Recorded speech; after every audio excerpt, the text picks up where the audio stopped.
नमस्कार दर्शकों, आप सभी का स्वागत है दूरदर्शन के कार्यक्रम कृषि दर्शन। दर्शकों, यूँ तो हम सभी जानते हैं कि हिमाचल प्रदेश में अधिकतर लोगों की जो आय का साधन कृषि है, परंतु आज के समय में हमारे किसान भाई कृषि के साथ साथ पशुपालन या डेयरी फार्मिंग पर भी बड़ा रुझान देखने के लिए मिल रहा है। पर जब भी हम डेयरी फार्मिंग या पशुपालन का जिक्र करते हैं तो हमारे किसान भाई जो सबसे बड़ी समस्या से जिसका सामना करते हैं वो हैं गर्भाशय संक्रमण।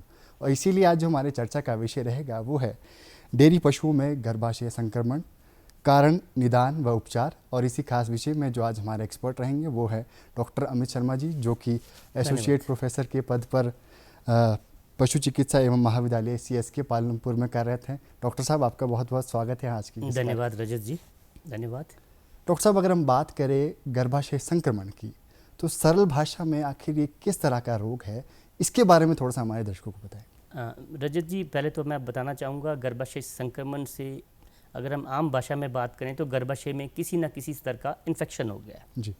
और इन्फेक्शन का अर्थ है चाहे वो किसी भी स्तर का है, चाहे वो कम है ज़्यादा है, वो जानवर को गाभिन होने में समस्या पैदा करता है जी। और अगर जानवर गाभिन नहीं हो पाएगा तो अल्टीमेटली वो जानवर जो है किसी न किसी लेवल का उसमें बांझपन रहेगा जी। तो इसलिए गर्भाशय संक्रमण को हम गर्भाशय जब हम बात करते हैं बांझपन की, उसमें एक प्रमुख कारणों में से इसे काउंट करते हैं। जी। डॉक्टर साहब, अगर हम कारणों की बात करें इस गर्भाशय संक्रमण की तो क्या क्या जो उसके प्रमुख कारण रहते हैं जो डेयरी पशु में इसमें देखने के लिए मिलते हैं? रजत जी, आपने बड़ा ही अच्छा प्रश्न पूछा है। कारणों की जब बात करें जी। तो सबसे पहला कारण एक रहता है, वो रहता है कि जानवर जब बच्चा दे रहा है, जब प्रसव की बात करें और प्रसव जब दे रहा है, बच्चा दे रहा है, तो कई बार उस प्रसव में कठिनाई आती है जी। अर्थात हम बोलते हैं कठिन प्रसव की बात करते हैं। तो कठिन प्रसव जब भी होता है तो हमें उस परिस्थिति में जानवर खुद बच्चा देने की स्थिति में सक्षम नहीं जी। और उसे न किसी हेल्प की ज़रूरत होती है, जो हेल्प हम वेटनरी डॉक्टर्स या वेटनरी जो पैरावेटनरी स्टाफ है उसके माध्यम से दी जाती है। जी। तो इस माध्यम से जब हम प्रसव को हम करवाते हैं जानवर का, तो उसमें उसके बाद जानवर कहीं ना कहीं प्रॉब्लम में समस्या रहती है कि उसमें संक्रमण होने का खतरा रहता है। और अगर हम इसको बचाने के लिए अगर हम बात करें तो इसके लिए साथ साथ हम इसका अगर अच्छा साथ साथ इसकी एंटीबायोटिक ट्रीटमेंट या बाकी करें तो हम बचाया जा सकता है। जी। दूसरा जो मुख्य कारण रहता है कि प्रसव के दौरान का वातावरण कैसा है जी।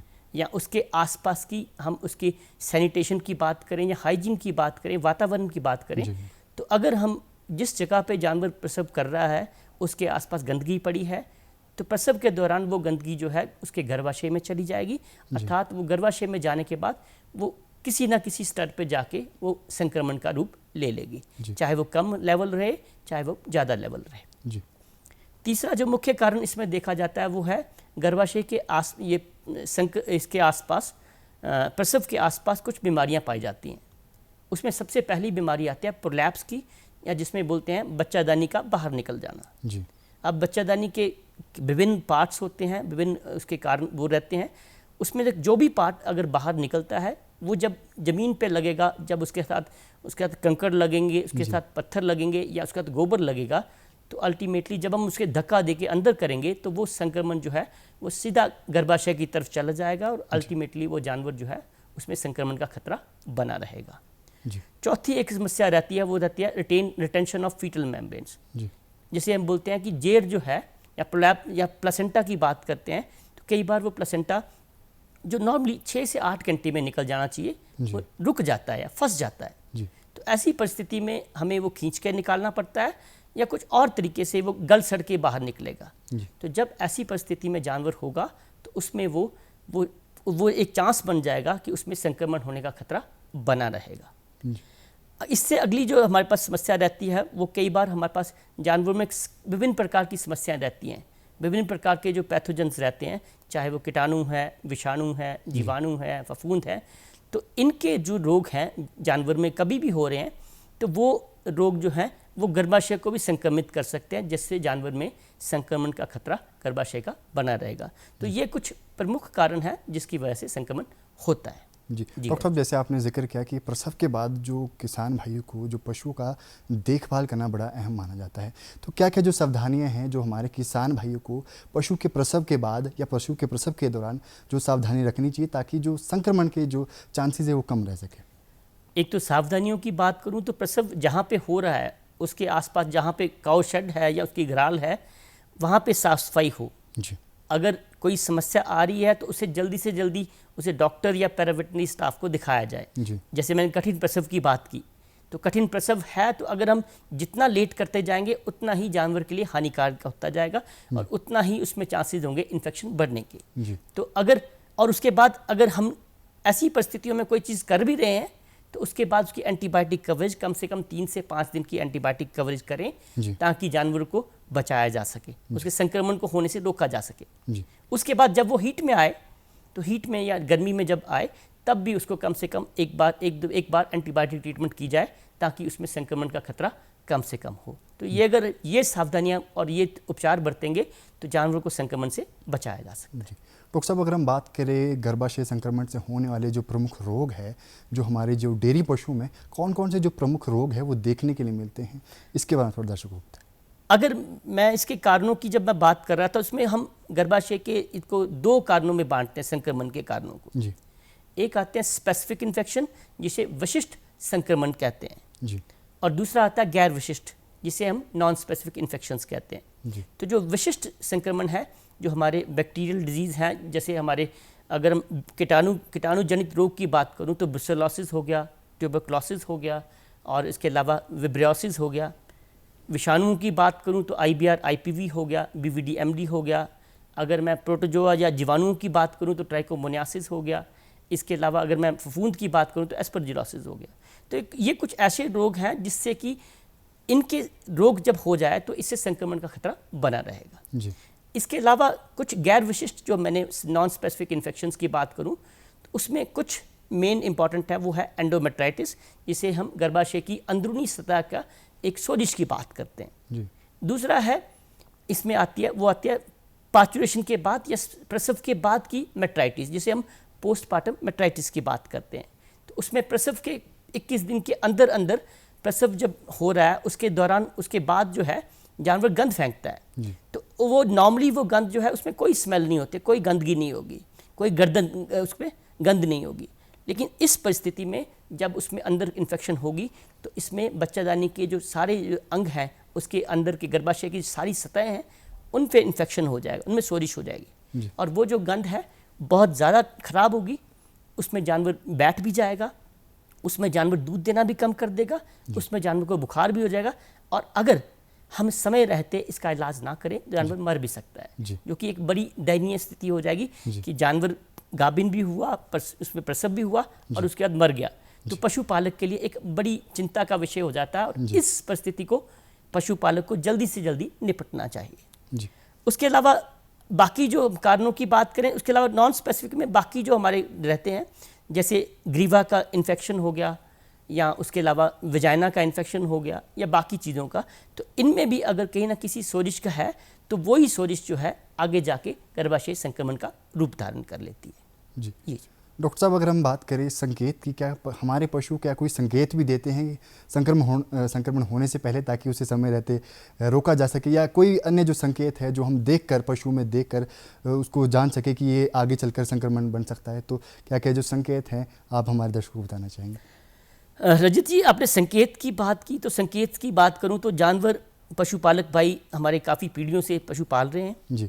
और संकेत की बात करूं तो वो एक बड़ा अच्छा एक टाइम होता है जिसमें बोलते हैं कि जानवर गर्मी में आया है या जानवर हीट में आया है। तो जानवर जब गर्मी में और हीट में आता है तो उसमें गर्मी के लक्षण दिखाता है और उसमें एक बड़ा अच्छा लक्षण होता है कि वो तार या डोरी फेंकता है और उस तार और डोरी को हम देख के ये बता सकते हैं कि जानवर स्वस्थ है या अस्वस्थ है। स्वस्थ का मतलब है कि तार जो है वो बिल्कुल शीशे की तरह साफ होगी और अगर किसी भी स्तर का इन्फेक्शन है तो वो तार में मैलापन दिख जाएगा और वो मैलापन हमें थोड़ा सा जो छाछ के कतरे की तरह भी दिख सकता है। अगर इससे ज़्यादा हुआ तो पस के कतरे भी दिख सकते हैं या पूरी की पूरी पस भी दिख सकती है, मवाद भी दिख सकता है या कई बार पस के साथ साथ खून के धब्बे भी दिख सकते हैं। तो स्तर के ऊपर डिपेंड करेगा और ये हमारा पशुपालक जो है इसको अगर ध्यान रखे कि और यही चीज़ जो है हम जब हॉस्पिटल में जाएं तो वहाँ डॉक्टर को बताएं कि जो तार देखी थी हमने उसमें ऐसी तार थी, तो उसके बाद वो पशुपालक जो है उसका जांच करवाए और जांच के बाद उसका इलाज करवाए।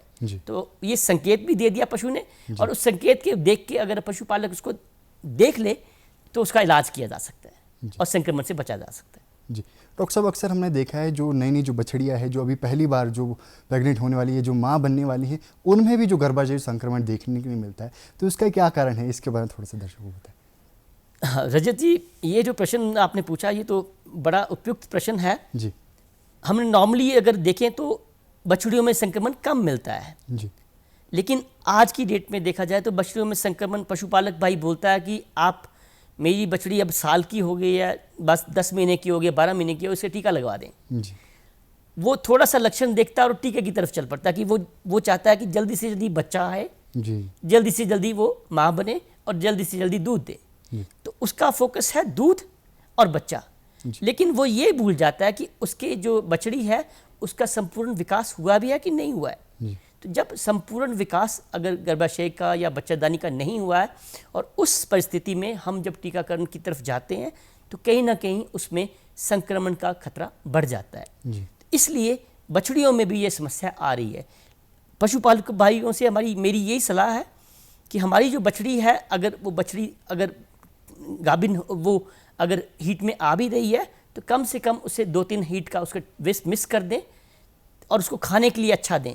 और खाने के लिए अच्छा देंगे तो उसका जो बच्चादानी का जो विकास है वो संपूर्ण हो जाएगा, जिससे कि उसमें टीकाकरण के समय में कोई परेशानी नहीं आएगी और ये समस्या बच जाएगी। ये किया जा सकता है। जी डॉक्टर साहब, अगर हम बात करें निदान की तो क्या क्या जो डायग्नोसिस है, जो हमारे बागवान भाई, क्या क्या जो प्रयास हैं जो हमारे बागवान भाइयों को करनी चाहिए ताकि जो गर्भाशय संक्रमण है इससे बचा जा सके?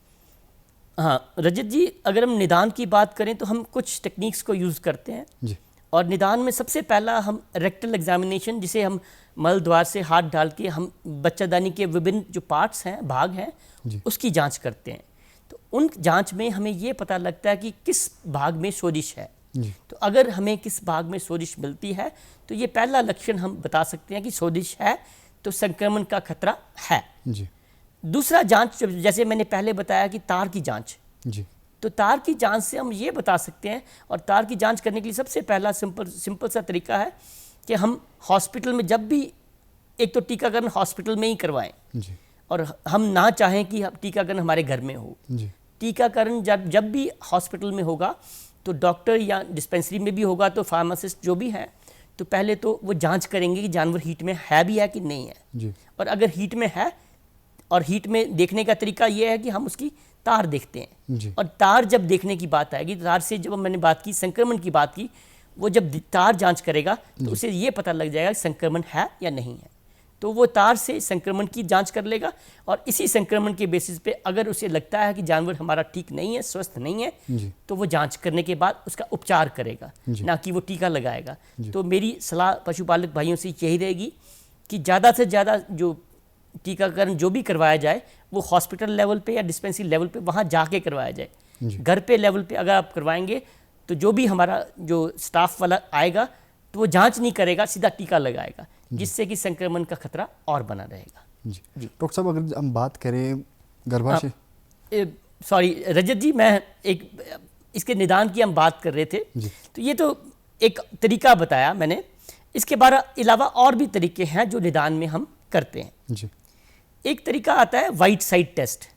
और वाइट साइड टेस्ट एक इतना अच्छा टेस्ट है कि जिसमें कई बार हमें लगता है कि जानवर में संक्रमण नहीं भी दिख रहा हो, उसकी जांच भी अगर हम करें, उस तार की भी जांच करें, तब भी हम बता सकते हैं कि गर्भाशय में संक्रमण है और कम स्तर का है।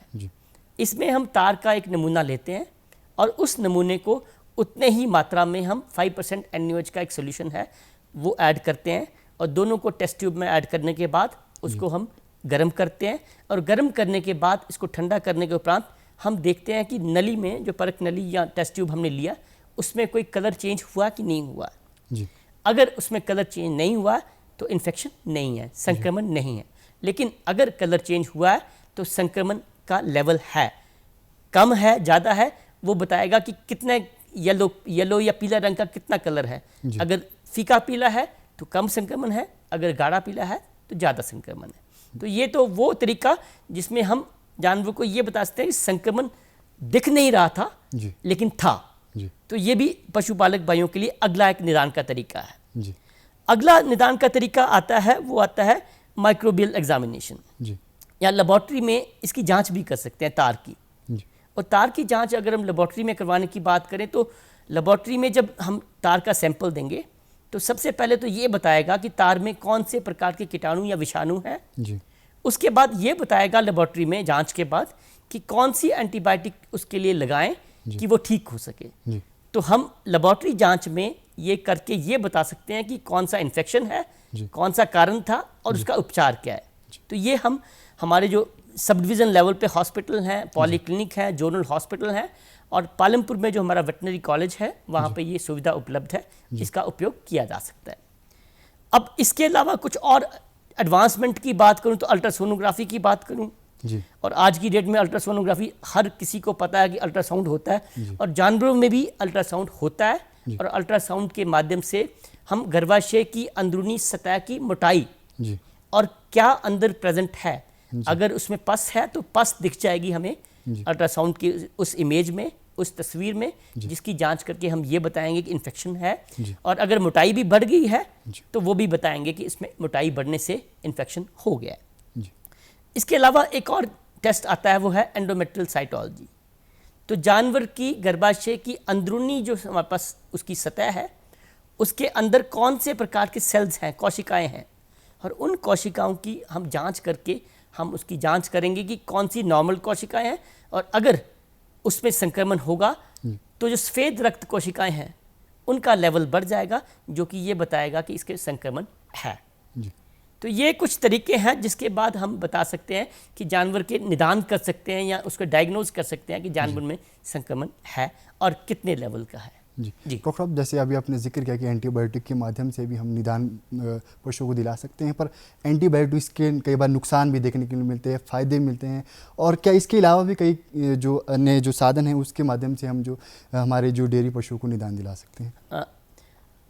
जैसा कि आपने बात की कि एंटीबायोटिक का नुकसान है, बिल्कुल नुकसान है जी। एंटीबायोटिक की अगर हम बात करें तो आजकल सिंपल सी बात है, हर कोई जानता है कि एंटीबायोटिक जो है हम अगर प्रॉपर डोज में लगाएंगे तो उसकी हम अंडर डोजिंग करेंगे, प्रॉपर डोजिंग नहीं करेंगे तो एंटीबायोटिक रेजिस्टेंस आ जाती है।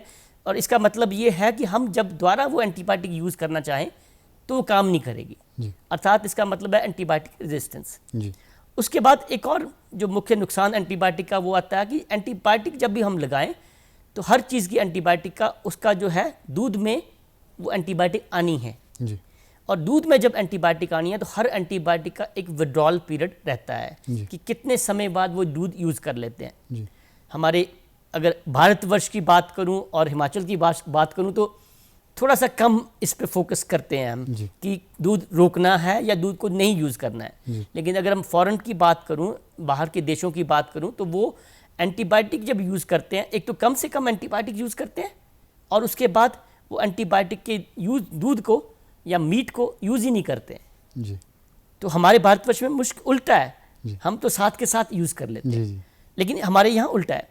अब इन्हीं नुकसानों को कवर करने के लिए हमारे पास कुछ ऐसे तरीके हैं जिसको हम बोलते हैं नॉन एंटीबायोटिक अल्टरनेटिव्स, या कुछ ऐसी विधियाँ, कुछ ऐसे तरीके जो एंटीबायोटिक नहीं है लेकिन काम उतना ही कर रहे हैं जो कि संक्रमण को बचाने के लिए किया जा सकता है।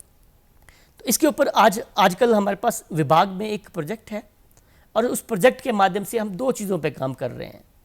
एक पहला है वो नॉन एन एसिटाइल सिस्टीन, एक केमिकल कंपाउंड है और इस केमिकल कंपाउंड का वही काम है, वो बैक्टीरिया के अगेंस्ट भी काम करेगा या फफूंद के अगेंस्ट भी काम करेगा, वो हमारे विषाणुओं के अगेंस्ट भी काम करेगा, जीवाणुओं के अगेंस्ट भी काम करेगा, काम वैसा ही है पर ये एंटीबायोटिक नहीं है।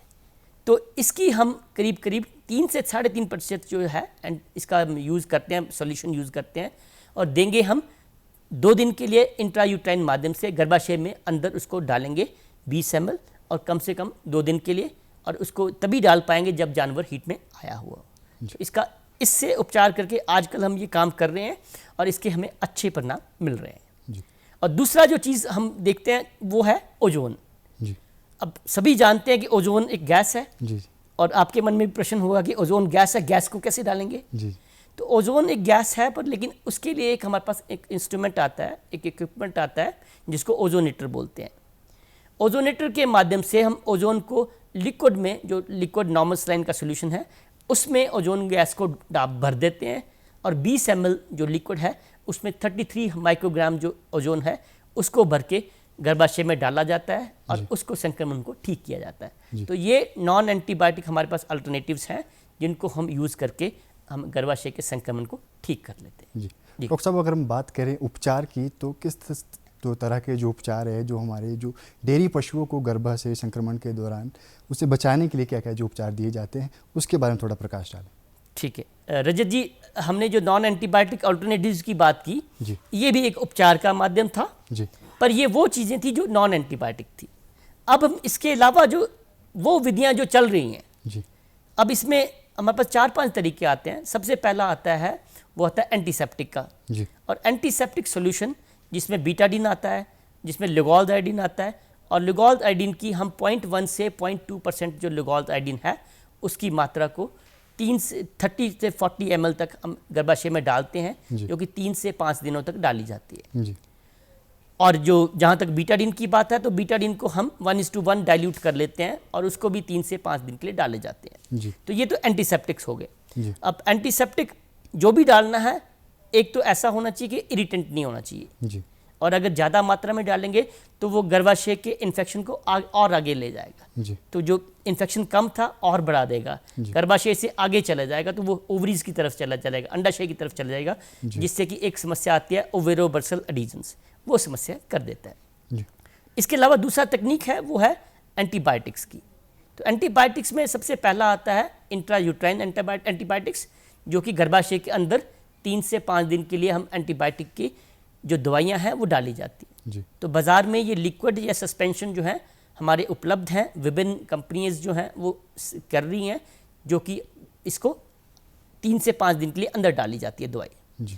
इसके अलावा इसी एंटीबायोटिक को हम इंट्रामस्कुलर भी दे देते हैं, पारेंटरल भी दे देते हैं, या जिसके हम बोलते हैं मांसपेशी में इंजेक्शन लगा के भी दिया जा सकता है।